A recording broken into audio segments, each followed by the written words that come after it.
નાની વાતમાં આજે જયશ્રી ગોપાલ અંક છે 1980નો 8મા મહિનાનો, એમાં 13મા પાને આ વાત છે, પ્રસંગ લખ્યો છે. પ્રસંગની લેખ લખ્યો છે સત્સંગથી લાભ અને કુસંગથી હાનિ. એ વિષય છે વાંચું છું કે જીવને ઉચિત છે કે કોઈ બીજી વ્યક્તિમાં દોષ બુદ્ધિ, દોષ દર્શન અગર તેમના દોષોની ચર્ચા ન કરે, અગર તો બીજાના દોષોની વાત ન જોવે, ન સાંભળે, ન કહે, અગર મનન ન કરે અને ન સમજે વિચારે તો ઉચિત છે. મન બુદ્ધિના માં બીજાના અવગુણોને સ્થાન દેવાથી અંતઃકરણ મલિન થાય છે. એટલે કે મન અને બુદ્ધિમાં કોઈના અવગુણ આપણને દેખાઈ જાય પછી એ સ્થાન ગ્રહણ કરી લે છે. આપણા બુદ્ધિમાં અને મનમાં બીજા કોઈનો અવગુણ આપણા બુદ્ધિમાં સ્થાન કરી લીધું તો એ અંતઃકરણને મલિન કરે છે. કારણ કે આ મનુષ્ય શરીર એક ખેતર છે અને તેની અંદર અંતઃકરણ એ બીજ વાવવાની ભીતરી ભૂમિ છે. જેમ ખેતરમાં જે પ્રકારનું બીજ વાવે એવું જ વૃક્ષ ઉત્પન્ન થાય, તે જ પ્રમાણે બીજ રૂપે મનમાં સ્થાન પામેલ દોષોના સંસ્કાર પણ સમય પાકે અને કુસંગથી વૃક્ષરૂપી ધારણ કરી લે છે. કુસંગથી વૃક્ષ રૂપ ધારણ કરી લે છે. એટલે કે આપણા અંતઃકરણના ખેતરમાં આપણે ખરાબ વિચારોને વાવી દીધું, પછી એ ધીરે ધીરે વૃક્ષ મોટું થાય.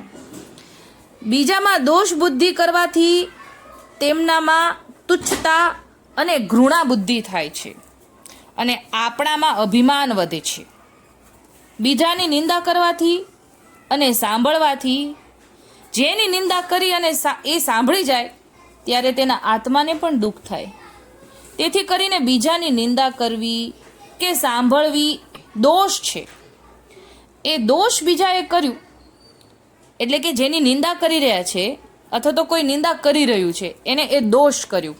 કિંતુ એ દોષ કરવાવાળાની ચર્ચા કરવાથી ચર્ચા કરવાવાળા પણ એમાં દોષમાં સામેલ બને છે, એના ભોગતા બને છે. કોઈની નિંદા કરી જાય તો તેને લીધે પાપોનું અંશ નિંદકને ભોગવવું પડે છે. બીજાના દોષોની ચર્ચા કરવાથી, વાણી સાંભળવાથી કાન અને જોવાથી નેત્ર, એટલે કે દોષો બોલીએ તો આપણું મુખ અને જો સાંભળીએ તો આપણો કાન અને જોઈએ તો નેત્ર અને મનન કરીએ તો મન અને જો વિચાર કરીએ દોષનો તો બુદ્ધિ. આમ દરેક ઇન્દ્રિયો દોષિત બને છે. એટલે કે કોઈના દોષ જોયા તો આંખ દોષિત બની, સાંભળ્યા તો કાન દોષિત બન્યો, મનન કર્યું કોઈના દોષ વિચારીને મનમાં સંગ્રહી રાખીએ ને પછી આપણે એને વાગોળીએ એટલે મન દોષિત થયું અને પતન થાય છે. જેમ મેલું શરીરને ગમે ત્યાં લાગે તો શરીરને અપવિત્ર કરે છે, એવી જ રીતે બલકે એનાથી પણ વધારે જીવને આ દોષ અપવિત્ર બનાવે છે. માટે જીવને કિંચિન માત્ર લાભ નથી. એટલે કે દોષ જોવાથી, દોષને વાગોળવાથી, મનન કરવાથી અથવા તો બીજે કહેવાથી, મનને અંદર સંગ્રહી રાખવાથી કોઈ લાભ નથી, બલકે હાનિ છે. માટે જીવે સર્વથી તે દુસંગથી બચીને રહેવું. જેમ નીચ, નાસ્તિક, પાપી મનુષ્યનો સંગ અત્યંત હાનિકારક છે, એવી જ રીતે બીજાના અવગુણોની ચર્ચા કરવાવાળા મનુષ્યનો સંગ ઘાતક છે. એનો સંગ કરવાથી તેમાં પ્રીતિ થઈ જાય અને પ્રીતિ થવાથી એની વાતની અસર થાય. એટલે આપણે જે નિંદા કરતા હોય, કોઈનો દોષ લાવીને આપણને કહેતા હોય, એની સાથે પછી લગાવ થઈ જાય કે હા તારી વાત તો સાચી. પછી એ કહેવાવાળાની સાથે લગાવ થાય તો પછી એની વાતની અસર પણ થવા લાગે. જેમ વર્તમાન કાળમાં જૂઠ, કપટ, ચોરી, બેઈમાની, ચોરબજારી કરવાવાળાનો સંગ કરવાથી જીવની બુદ્ધિ ખરાબ બને, એ માટે દુસંગથી જીવ માત્રે સર્વથા બચીને ચાલવું જોઈએ. જેમ આપણા પરિવારમાં કોઈ વ્યક્તિને રોગ થયો હોય અને તે વ્યક્તિમાં સૌને પ્રીતિ હોય, છતાં દરેક પ્રીતિવાળી વ્યક્તિઓ તેમાંથી છેટા રહે છે. એટલે કે રોગગ્રહિત વ્યક્તિ પર પ્રીતિ તો હોય પણ પોતાને ન લાગે એ હાટું છેટા તો રહી છે.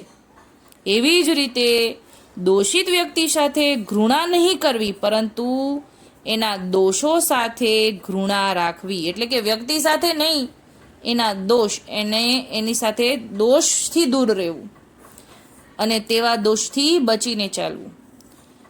પરદોષ જોવાથી મહાન હાનિ છે અને સાચા ગુણના દર્શનથી મહાન લાભ છે.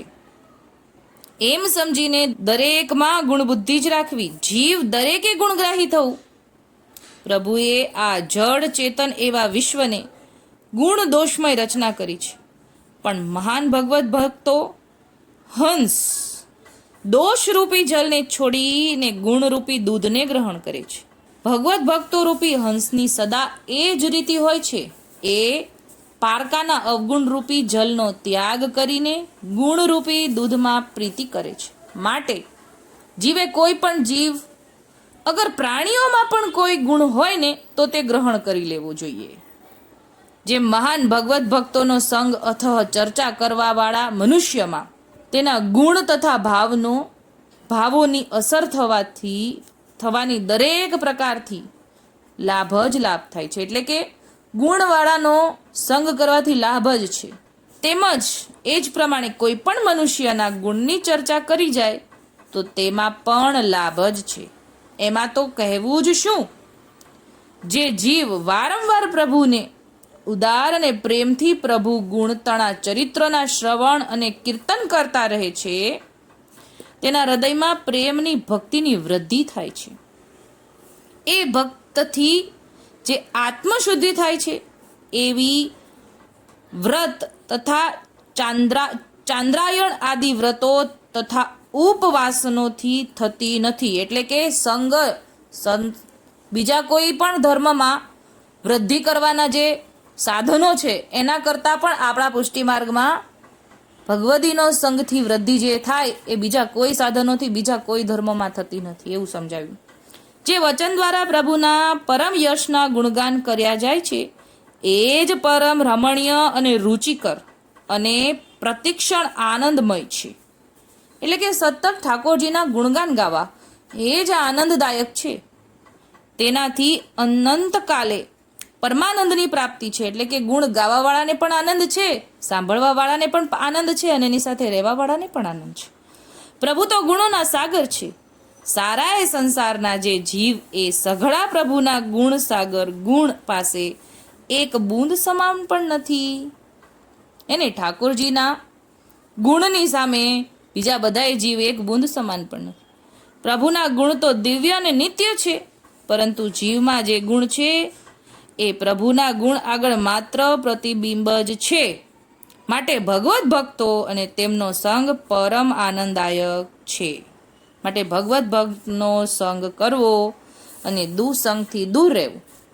દ્રષ્ટિ દોષ, વાણી દોષ, નેત્ર દોષ, મન દોષ એ બધાથી દૂર રહેવા માટે આપણે દ્રષ્ટિમાં દોષ ન લાવીને દૂર થઈ જવાનું આપણને આજ્ઞા કરી.